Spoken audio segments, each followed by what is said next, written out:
Voilà, je prends un jeune avec moi. On va s'en occuper. On entend tout ça le beau temps. Bonsoir madame.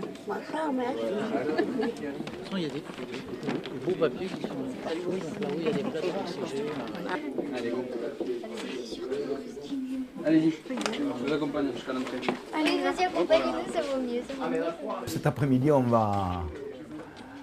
va essayer de faire évidemment l'album, de rendre un peu les mots aux gens. En fait, le but du jeu, c'est de rendre les mots que les gens nous ont donnés, en leur montrant d'abord qu'on peut en faire un CD, en leur montrant qu'on peut en faire un spectacle aussi, c'est-à-dire un concert, en leur faisant comprendre, mais de manière très simple, hein, que ce qu'ils nous ont donné, ça a de la valeur.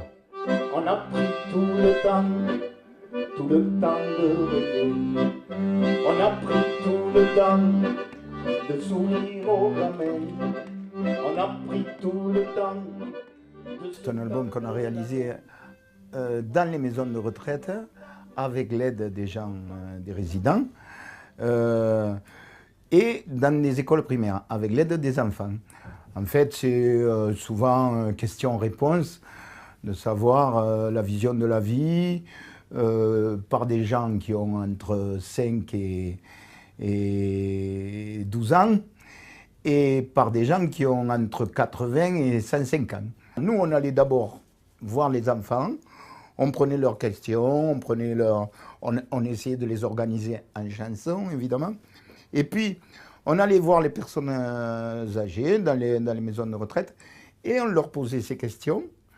Ils nous répondaient, on prenait des notes, on montait tout ça en chanson aussi, c'est-à-dire y compris au niveau de la composition.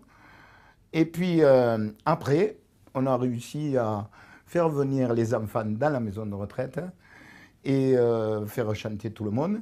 Ils ont découvert en même temps les autres, quoi. Ils les ont découverts et physiquement et ils ont découvert aussi leur façon de vivre, leur vie.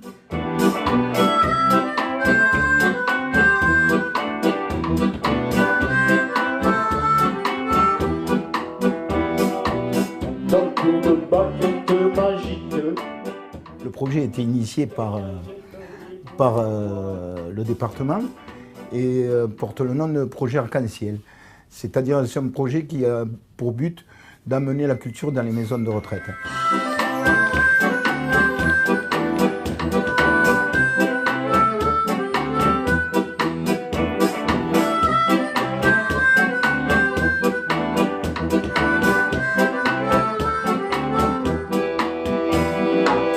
Est-ce que votre vie vous enchante? Avez-vous eu un grand amour?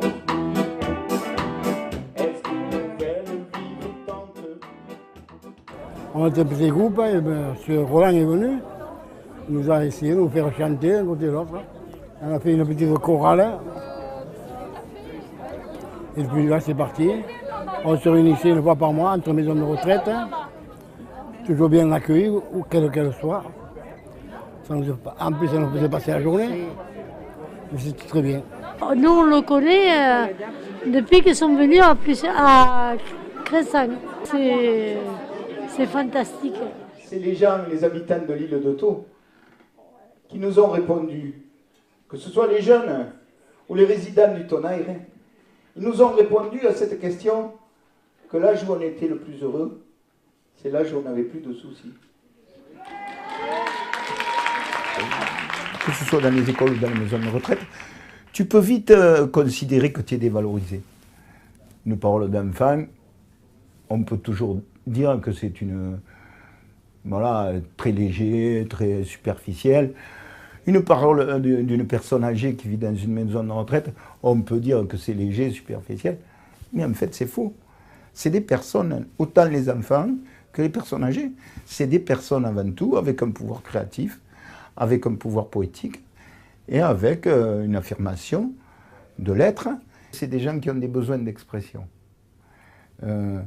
On se retrouve dans des ghettos déguisés, mais de par le fait de la société. On a fait une chanson avec une dame qui avait 106 ans. Donc après, je faisais le calcul. Moi, je me dis 1910, quoi.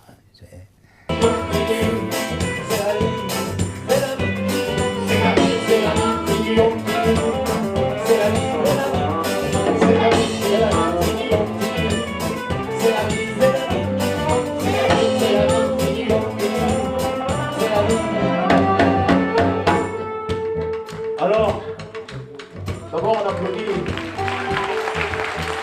ces demoiselles.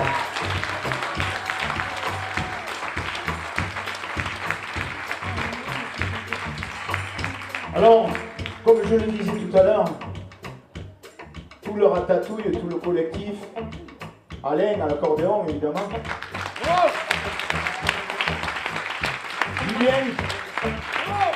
Julien au tuba,